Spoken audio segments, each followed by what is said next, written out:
wilayah perkembangan Islam pada masa pemerintahan Daulah Abbasiyah. Pada periode awal kekuasaan Islam, pusat pemerintahan Islam berada di Madinah, Damaskus, dan Syria. Namun, pada saat Daulah Abbasiyah mengambil alih kekuasaan Islam, pusat pemerintahannya dipindahkan ke wilayah Persia. Wilayah kekuasaan Islam pada masa Daulah Abbasiyah semakin meluas. Wilayah tersebut meliputi wilayah-wilayah yang pernah dikuasai oleh Daulah Umayyah. Antara lain, yang pertama Hijaz, yang kedua Mesir, yang ketiga Yaman Utara dan Selatan, yang keempat Tunisia, yang kelima Oman, keenam Aljazair, ketujuh Kuwait, kedelapan Maroko, kesembilan Iran atau Persia, kesepuluh Spanyol atau Andalusia, kesebelas Yordania, kedua belas Afghanistan, ke-13 Palestina, ke-14 Pakistan, dan ke-15 Lebanon. Selain daerah-daerah tersebut, Daulah Abbasiyah juga berhasil mengembangkan dan memperluas wilayah kekuasaannya hingga ke Turki, Armenia, daerah sekitar Laut Kaspia, bagian barat di India, Asia Tengah hingga perbatasan Tiongkok. Dalam sistem pemerintahannya, Daulah Abbasiyah menganut sistem pemerintahan demokratis. Selain bangsa Arab, bangsa-bangsa Persia dan Turki juga diberi hak untuk ikut dalam pemerintahan dengan mengisi posisi-posisi penting dalam istana. Dengan cara tersebut, para penguasa Daulah Abbasiyah dapat menjaga hubungan diplomatik dengan wakil-wakilnya yang berada jauh dari pusat pemerintahan Baghdad, terutama untuk menjalankan kebijakan pusat dalam pembangunan daerah-daerahnya. Pusat peradaban Islam pada masa Daulah Abbasiyah. Penduduk Abbasiyah sangat sejahtera sebab wilayah kekuasaan Daulah Abbasiyah sangat luas dan peradabannya maju. Banyak kota-kota di wilayah Abbasiyah yang berperan penting dalam kemajuan peradaban dan menyejahterakan umat Islam serta rakyat Abbasiyah. Berikut adalah kota-kota di wilayah kekuasaan Abbasiyah yang menjadi pusat peradaban Islam. Kota yang pertama adalah Baghdad. Setelah Khalifah pertama Abul Abbas As-Soffah wafat, pemerintah Daulah Abbasiyah digantikan oleh Abu Ja'far al-Mansur. Pada saat beliau memerintah, muncul golongan kematian Abu Muslim al-Khurasani. Golongan tersebut bernama Rawadiyah, yaitu pengikut Abu Muslim al-Khurasani. Pemberontakan itu menyebabkan Khalifah al-Mansur berpendapat bahwa kota Anbar atau Hashimiyah tidak lagi cocok untuk dijadikan pusat pemerintahan, sehingga beliau memindahkan pusat pemerintahannya ke kota Baghdad. Latar belakang dipilihnya kota Baghdad adalah 1. Adanya pemberontakan Rawadiyah terhadap Khalifah Abu Ja'far al-Mansur. 2. Wilayah Baghdad cukup luas dan wilayahnya subur. 3. Letak Baghdad sangat strategis dan mudah dijangkau dari berbagai wilayah. Sebelum dijadikan pusat pemerintahan, Baghdad merupakan sebuah desa kecil kuno yang berada di tepian sungai Eufrat dan Tigris dan dihuni oleh orang-orang Persia. Kota ini dikenal sebagai jalur perdagangan yang sering disinggahi para pedagang dari berbagai penjuru dunia, termasuk para pedagang yang berasal dari India dan Tiongkok. Khalifah Abu Ja'far al-Mansur membangun kota Baghdad dan memerintahkan Hajjaj bin Artah dan Amron bin Wahdah sebagai arsitek yang membangun Baghdad menjadi ibu kota serta pusat kekhalifahan Daulah Abbasiyah.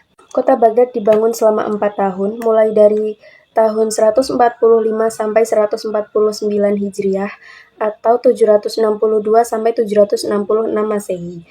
Kemudian menjadi pusat pemerintahan Daulah Abbasiyah dan menjadi kota yang paling megah di abad pertengahan.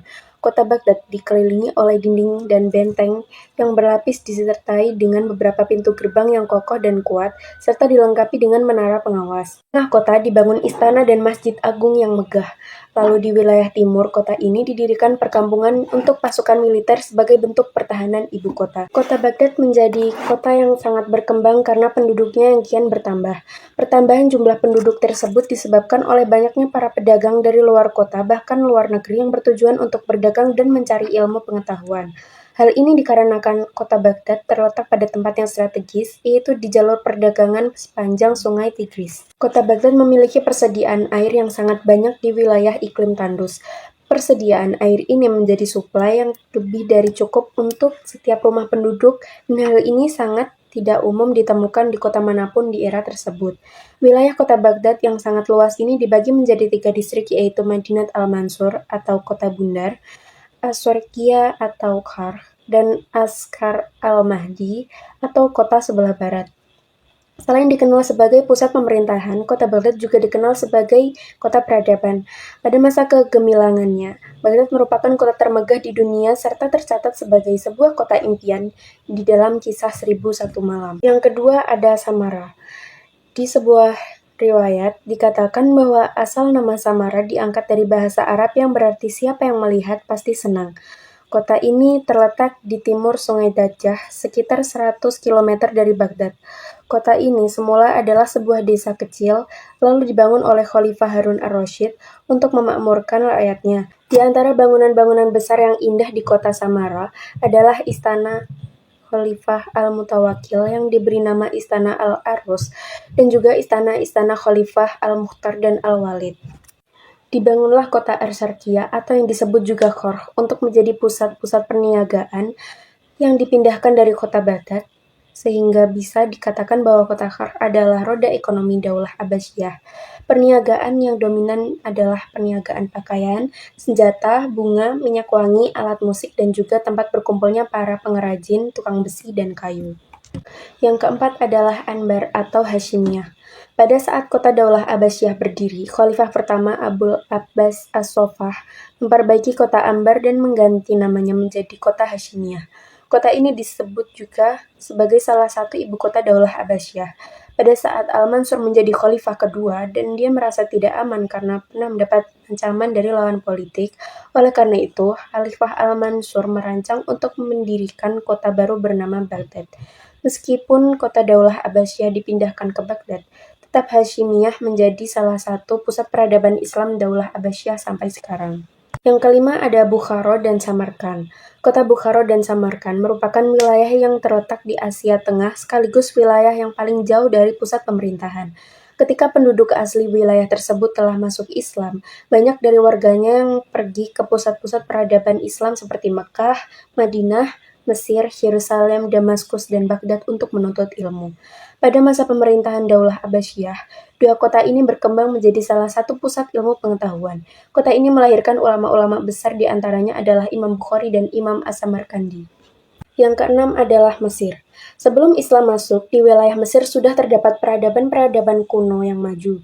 Beberapa kota besar di wilayah Mesir kuno yang telah menjadi pusat peradaban dunia di antaranya adalah kota Alexandria, Fustat, dan Kahira yang sekarang disebut sebagai kota Kairo. Saat wilayah ini dikuasai Daulah Abbasiyah dan daulah-daulah pendukungnya, wilayah ini berkembang menjadi peradaban Islam yang maju dan banyak dibangun masjid serta pusat-pusat pendidikan seperti cikal bakal Universitas Al-Azhar yang masih berdiri hingga saat ini. Selanjutnya, saya akan menjelaskan tentang peninggalan peradaban Islam di Andalusia. Andalusia terletak di Spanyol, menjadi pusat peradaban Islam selama 7,5 abad. Islam memberikan kontribusi signifikan dalam berbagai bidang, seperti bidang ilmu pengetahuan, seni, arsitektur, dan kehidupan sosial. Banyak peninggalan bersejarah yang menjadi saksi kejayaan Islam di tanah Spanyol. 1. Peninggalan bersejarah di Granada. Granada adalah kerajaan Islam terakhir yang berkuasa di Andalusia. Peninggalan bersejarah di Granada yaitu Istana Alhambra. Istana Alhambra menjadi simbol kejayaan kerajaan Bani Ahmar. Nama Alhambra berasal dari bahasa Arab yaitu hamra yang artinya merah karena warna bangunan, didirikan oleh Sultan Muhammad bin Al-Ahmar. Istana ini memiliki arsitektur yang indah dengan ubin berwarna merah, keramik bernuansa seni Islam, dan kaligrafi. 2. Peninggalan bersejarah di Cordoba. Cordoba pernah menjadi ibu kota kekhalifahan Bani Umayyah di Spanyol pada tahun 711 sampai 1039 Masehi. Melahirkan ilmuwan muslim terkemuka seperti Ibnu Rushd dan Al-Qurtubi yang menginspirasi kemajuan barat. Peninggalan bersejarah di Cordoba antara lain: 1. Masjid Cordoba. Masjid Cordoba awalnya adalah gereja Katedral Saint Vincent, kemudian diubah menjadi masjid. Memiliki arsitektur megah dengan tiang-tiang yang banyak dan lengkungan yang khas. Setelah Reconquista, Masjid Cordoba kembali diubah menjadi gereja, namun tetap mempertahankan elemen arsitektur Islam. 2. Medina Az-Zahra, yaitu kompleks ibu kota kekhalifahan Bani Umayyah yang didirikan oleh Abdurrahman III. Bangunan ini terdiri dari gedung pertemuan, masjid, kantor pemerintahan, rumah tinggal, dan taman. Ditinggalkan dan hancur akibat Perang Saudara pada tahun 1010 Masehi. 3. Jembatan Cordoba atau bisa dikenal dengan Al-Jisr atau Khontaroh Ad-Dahr. Jembatan Cordoba membentang di atas sungai Al-Wadi Al-Kabir. dibangun pada masa kekhalifahan Umar bin Abdul Aziz. Jembatan Cordoba merupakan simbol kemajuan teknik pembangunan pada masanya.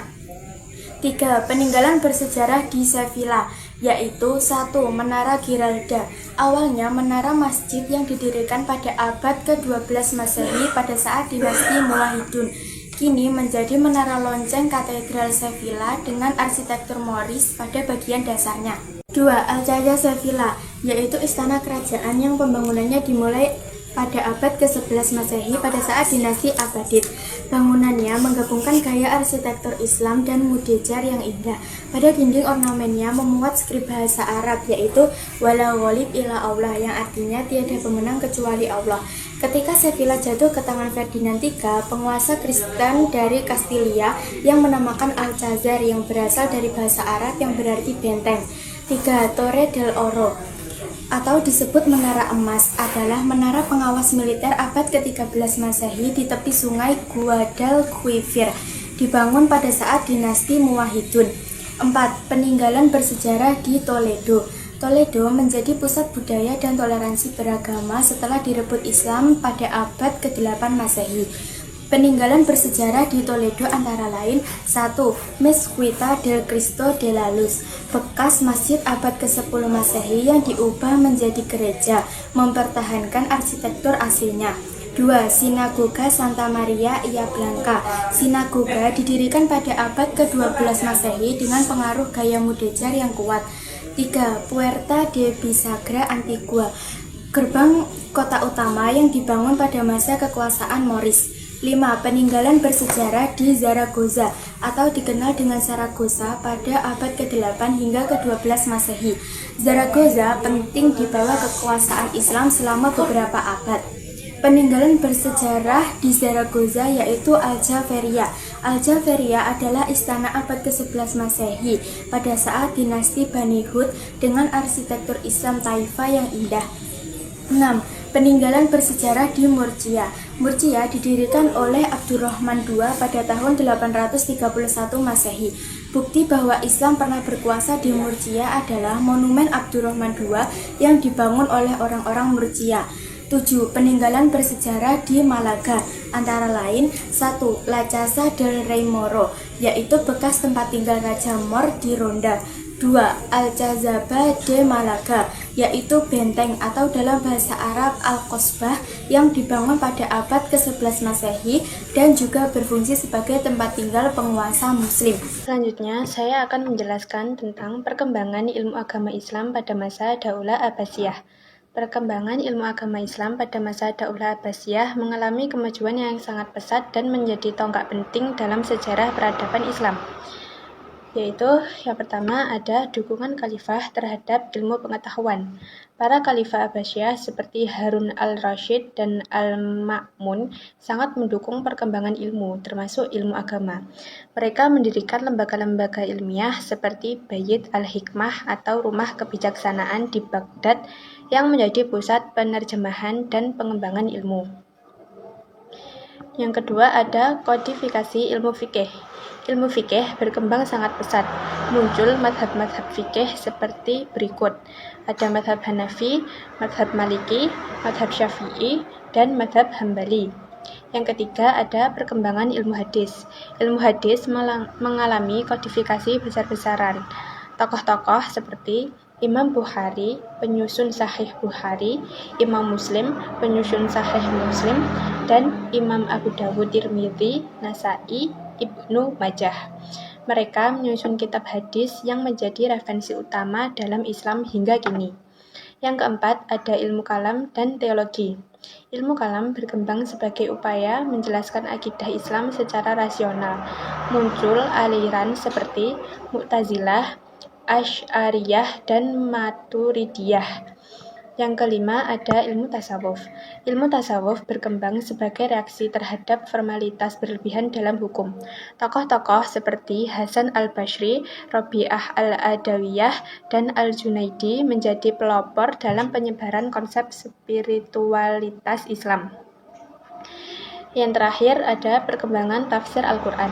Ilmu tafsir mengalami kemajuan dengan munculnya karya-karya seperti Tafsir Al-Tabari oleh Imam Al-Tabari dan Tafsir Al-Kasyaf oleh Al-Zamakhsyari. Tafsir berkembang baik secara riwayah maupun dirayah. Singkatnya, pada masa Abbasiyah adalah zaman keemasan perkembangan ilmu agama Islam, di mana sistematisasi, kodifikasi, dan rasionalisasi ajaran Islam berkembang pesat dan menjadi fondasi pemikiran Islam klasik hingga sekarang. Perkembangan ilmu pengetahuan pada masa Daulah Abbasiyah. Peradaban Daulah Abbasiyah mengalami kemajuan yang sangat pesat karena didukung oleh ilmuwan-ilmuwan yang fokus pada ilmu pengetahuan dan teknologi. 1. Ilmu filsafat. Dengan munculnya ilmu filsafat, pemikiran umat Islam berubah menjadi pendekatan rasional yang ditandai dengan munculnya filsuf. Contohnya, 1. Al-Kindi, kedua Al-Razi dan Ibnu Sina, yang juga berkembang pada ilmu kedokteran. 2. Ilmu astronomi. Ilmu astronomi juga berkembang pada masa Daulah Abbasiyah karena pada Al-Quran ditekankan tentang ilmu-ilmu mengenai astronomi. Jadi banyak sekali ilmuwan yang menekuni bidang astronomi. Contohnya, yang pertama adalah Al-Farizi, yang kedua adalah Al-Khawarizmi, yang ketiga Al-Batani, yang keempat adalah Al-Farghani, dan lain-lain. 3. Ilmu kedokteran. Ilmu kedokteran pada masa ini berkembang sangat pesat. Riset pengobatan pada masa Daulah Abbasiyah banyak didukung oleh ilmuwan-ilmuwan. Contoh ilmuwan yang fokus pada ilmu kedokteran, yang pertama Al-Kindi, yang kedua Al-Razi, yang ketiga Al-Khawarizmi, dan lain-lain. Keempat, ilmu matematika. Ilmu matematika berkembang bersamaan dengan ilmu kedokteran. Contoh ilmuwan yang berkembang pada ilmu matematika ini yang paling terkenal adalah Muhammad bin Musa Al-Khawarizmi. Selanjutnya saya akan menjelaskan tentang perkembangan kebudayaan peradaban pada masa Daulah Abbasiyah. 1. Ilmu matematika. Ilmu matematika berkembang pesat pada masa Daulah Abbasiyah. Tokoh pentingnya yaitu Al-Khawarizmi, dijuluki sebagai Bapak Aljabar. Ia mengenalkan sistem bilangan desimal dari India dan mengembangkan konsep aljabar serta algoritma. 2. Bidang politik dan militer. Daulah Abbasiyah menyusun sistem pemerintahan yang baik. Dibentuk departemen-departemen seperti kehakiman, keamanan, dan keuangan. Tokoh pentingnya yaitu Abu Nasr Al-Farabi menyampaikan pentingnya pemimpin yang adil dan bijaksana. 3. Bidang pembangunan dan tempat peribadatan. Dibangun infrastruktur dan tempat ibadah megah. Contohnya yaitu Masjid Agung Samara, Masjid Jami' Koirawan, dan Masjid Jami' Al-Mansur. 4. Pengaruh peradaban Islam terhadap dunia barat. Pengetahuan dari peradaban Islam diterjemahkan ke bahasa Latin dan disebarkan ke Eropa. Tokoh seperti Ibnu Sina dan Al-Farabi memberi pengaruh besar dalam bidang ilmu dan filsafat. Di Eropa, ilmu dan dunia Islam digunakan sebagai referensi utama di sebagai universitas. G. Pengaruh peradaban Islam terhadap dunia barat. Peradaban ilmu Islam yang berkembang pesat di bawah kepemimpinan Daulah Umayyah dan Daulah Abbasiyah telah memberikan pengaruh luar biasa terhadap perkembangan peradaban dan ilmu pengetahuan barat. Ilmu pengetahuan dan peradaban Islam masuk dan berkembang di daratan Eropa, lalu mengalir ke negara-negara barat melalui para kaum terpelajar. Di antaranya, yang pertama ada Abul Arbath, seseorang yang belajar pendidikan dan peradaban Islam di Toledo, kemudian menjadi ahli matematika dan merupakan seorang filsuf Inggris yang terkenal. Yang kedua ada Mazarabes, seorang muslim, namun mengubah namanya menjadi Petrus Alfonsi supaya tidak dicurigai, setelah bekerja sebagai dokter di Istana Raja Inggris. Setelah mendapatkan dukungan dari beberapa pihak, Mazarabes membuka perguruan tinggi dan mengajarkan pengetahuan Islam. Ketiga ada Archdeacon, yang meniru Khalifah Al-Ma'mun dan mendirikan House of Wisdom dari pihak pemerintah Kristen di Toledo. Yang keempat, Gerard Cremona, lahir di Cremona, Italia pada tahun 1114 Masehi. Ia lalu hijrah ke Toledo dan menuntut ilmu pengetahuan dan peradaban Islam di sana. Ia menerjemahkan buku-buku mengenai ilmu filsafat, matematika, dan kedokteran yang berbahasa Arab ke dalam bahasa Latin. Pengakuan para ahli mengenai pengaruh Islam terhadap kemajuan peradaban dunia, khususnya di Eropa, antara lain yang pertama, Profesor Dr. Charles Singer berpendapat dalam sejarah Barat, ilmu tasrih atau anatomi dan ilmu kedokteran sebenarnya tidak ada. Yang kedua, para orientalis Spanyol berpendapat bahwa buku-buku karangan ilmu filsafat adalah buah pikiran ahli filsafat Islam, yaitu Ibnu Rushd dan Al-Ghazali. Pernyataan tersebut berarti ilmu filsafat Islam sangat memengaruhi filsafat Barat. Yang ketiga, Ibnu Tumlus, seorang ahli ilmu ukur, ilmu perbintangan, ilmu musik, dan aritmatika berpendapat orang-orang Islam telah jauh melampaui kepandaian orang-orang Barat. Dan yang keempat, Dr. Peter Duberg mengatakan, Pendeta Peter dan Venerable berangkat ke Toledo hendak menyalin Al-Quran. Tetapi, pendeta tersebut takjub ketika melihat para ilmuwan Islam dan Yahudi yang sedang menulis di atas benda tipis halus, kertas. Lalu ia membawa kepandaian umat Islam dalam membuat kertas itu ke Paris. Yang kelima, Profesor H.I.R. Gibbs, seorang guru besar di London University berpendapat, sastra Barat itu berasal dari sastra Muslim. Tidaklah ada yang mempertengkarkan dan memperselisihkannya. Yang keenam, Profesor Leo Wiener, seorang sastrawan berpendapat, kontak pengaruh sastra Islam dengan sastra Eropa dimulai pada abad ke-7 Masehi. Yang ketujuh, Profesor Kodrat dalam bukunya yang menyatakan, Eropa mendapat sastra dan nyala api peradaban modern dari Islam. Thank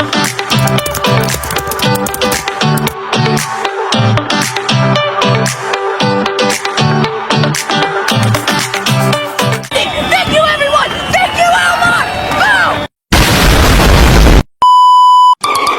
Boom!